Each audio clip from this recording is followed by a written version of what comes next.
সিউড়ির উত্তরবঙ্গ রাষ্ট্র পরিবহন শ্রমিক কর্মচারী ঐক্য মঞ্চের অবস্থান বিক্ষোভ। এদিন সিউড়ির সরকারি বাসস্ট্যান্ডে উত্তরবঙ্গ রাষ্ট্র পরিবহন শ্রমিক ঐক্য মঞ্চের পক্ষ থেকে শ্রমিক স্বার্থে কিছু সমস্যা নিয়ে অবস্থান বিক্ষোভে হাতে প্লাকার্ড নিয়ে সকাল 10টা থেকে বিকেল 5টা পর্যন্ত কর্মসূচি রাখা হয়েছে, যেখানে দলবল নির্বিশেষে সমস্ত শ্রমিকরা এক জায়গায় হয়ে এই বিক্ষোভ অবস্থানে সামিল হয়েছেন। তাদের প্রথম দাবি সরকার প্রদত্ত স্মারক 1066 চালু করতে হবে, বেতন বৃদ্ধি করতে হবে। একাধিক সমস্যার দাবি তুলে এনে তারা অবস্থান বিক্ষোভে নামলেন এবং একটি লিখিত ডেপুটেশন ডিপো ইনচার্জকে দিলেন।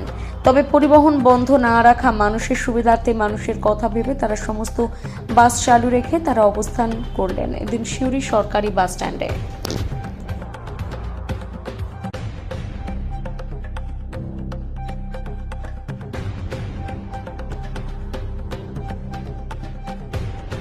আমাদের সমানভাবে বেতনের দাবিতে অবস্থান বিক্ষোভ করছি আমাদের ডিআই অফিসের ঘরের সামনে।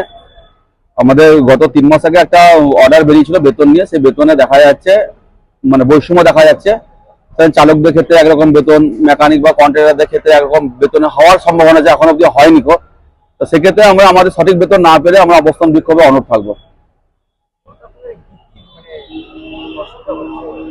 অসুবিধা হচ্ছে যে বেতনে এখন আমরা পাই, সেই বেতনে আমাদের কাউরেরই সংসার সেভাবে চলবে না। সেখানে আমাদের রাজ্য সরকার মাননীয় মুখ্যমন্ত্রী একটা অর্ডার করেছিলেন বেতনের যে হারটা, সেখানে কিন্তু আমরা আমাদের সংস্থা থেকে হোক বা যে কোনো জায়গা থেকে হোক সেই অর্ডারের মোতাবেক বেতন আমরা পাচ্ছি না। সেই জন্য আমাদের অবস্থান সবাই সমানভাবে মনে হচ্ছে যেন পাচ্ছি না। যেমন এজেন্সি চালকদের, পরিচালকদের ক্ষেত্রে অন্যরকম করা হচ্ছে, কন্ট্রাক্টরদের ক্ষেত্রে অন্যরকম, মেকানিকদের ক্ষেত্রে সবার একটা বৈষম্য দেখা যাচ্ছে। সেটা সবাই যখন আমরা একই মেমো নম্বরে জয়েন করেছিলাম, একই বেতন হয়, এটা স্বাভাবিক। এই নিয়ে আমাদের অবস্থান বিক্ষোভ। এটা যদি রাজি না হয় সংস্থা, সেখানে আমাদের আরো বৃহত্তর আন্দোলন, যেটা আমাদের এটা একটা শ্রমিক ঐক্য মঞ্চ তৈরি হয়েছে। এখানে কোনো দল বিশেষ নাই, এখানে আমরা সমস্ত শ্রমিকরা আন্দোলন করছি।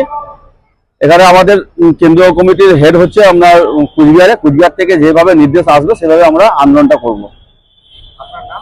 আমার নাম শরীফ মোহাম্মদ, আমি এখন এখানকার স্টাফ।